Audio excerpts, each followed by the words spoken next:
Ignorance is expensive. Let me expand on my last video. When we built the Diablo 6.0, we used a brand new LS1 crate engine from Scoggins Dickey. It came with an LS installation guide. Since the engine has no accessories, I had to purchase all those components and use the part numbers included in the guide. We did flip the intake 180 degrees, and after installation we bought and installed an engine cover mimicking the look of the Lamborghini's V12.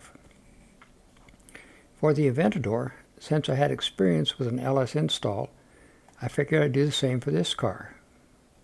However, since the Aventador has a different engine layout, I'm opting not to go for an engine cover. My thought process was it would look cool to look into the engine bay and see Corvette as the powertrain. Thus started my journey into ignorance. Scoured eBay for a Corvette LS1 and all the accessories so I wouldn't have to purchase them all again. As shown in the last video, the initial trial fit highlighted some clearance issues as the alternator on the Corvette was outside the engine bay compartment. Looking back at the LS installation guide, I could see that my original install had the alternator down low and the power steering pump moved in. Great, I'll just order new brackets for a Camaro LS1 and good to go. After multiple attempts using multiple brackets, the power steering pump and alternator pulley would not align with the crank pulley on the Corvette. I did find a set of brackets to lower the alternator and rearrange the power steering pump for a Corvette. I ordered those, and looking at the new brackets, the power steering pump was still oriented too far out to clear the valve cover and would still be outside the engine bay. This is where I learned about LS crank spacing. The front of the crank on a Corvette LS1 is 4.08 inches from the face of the engine block. The front of the Camaro crank is 4.93 inches from the face of the engine block, 0.85 inches difference. In order to have the power steering pump moved in to clear the valve covers like I needed, I had to change the crank. After a good conversation with Josh at ICT Billet, I was able to get the correct set of brackets that would work with the new Camaro crank that I had purchased and installed. Did I mention that the alternator and power steering pump on a Corvette will not fit the brackets on a Camaro? To recap, a new power steering pump, $69.14.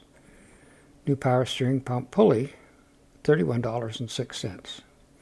New Camaro alternator, $81.18.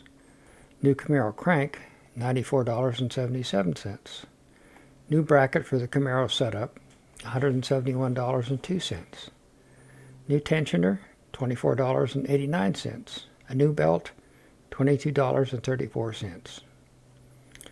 Total, $494.40.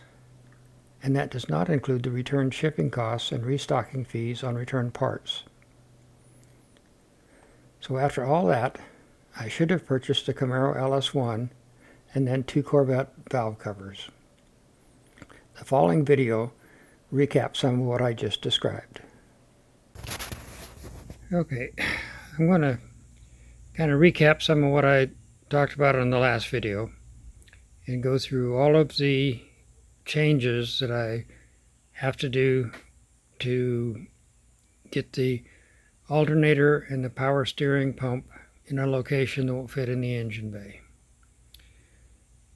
So after much research and expensive lessons learned, the first thing I have to do is remove the harmonic balancer. This in itself was quite a task. You look at this bolt right here, and that's at the engine, or at the factory, that's torqued to about 200 foot-pounds. Now, I have an impact gun, and using a 24mm socket, an impact gun, and working on it for many times, it would never break loose. Thank God for YouTube. I went out there, and actually Brian found a video where a guy was having the same problem. And all he actually did was he applied a heat gun to this bolt. And So I went back and said, okay, got nothing to lose, let's try that. So after getting it really hot with the heat gun, put the impact gun on there, and it spun right out. So, good tool. And I think part of the issue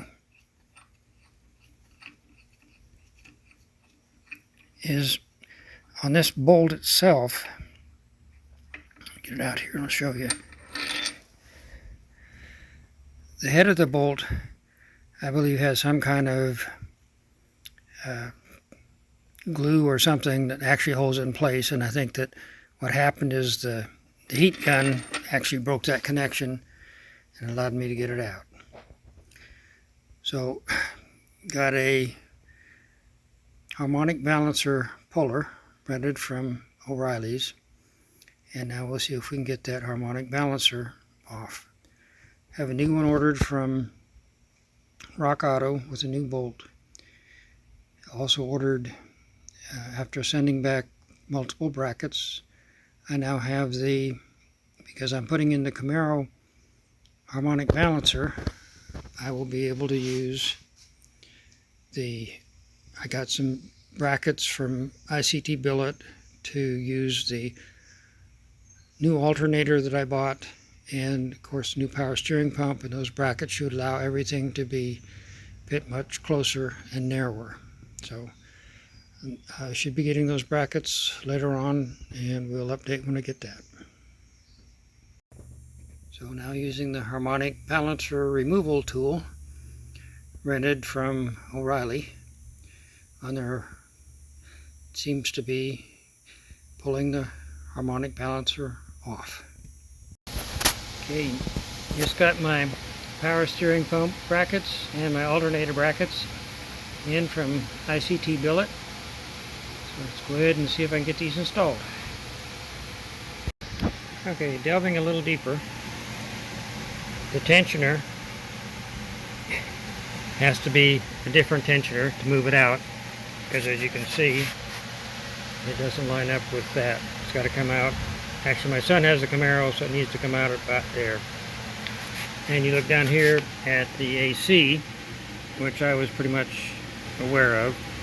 You got to get a different compressor that moves it out to line up with that. Of course, when you need to get the new compressor, then you need to get a new tensioner and a new pulley. So again, I'd have been so much better off just buying a Camaro LS, even without all of the accessories on the front, because I've had to basically buy everything except the water pump for this one.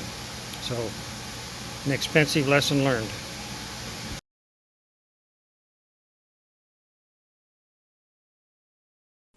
And as always, I appreciate you taking the time to watch this episode. If you haven't subscribed, I would appreciate it if you did. And be sure and turn on your post notifications. Again, thanks for watching.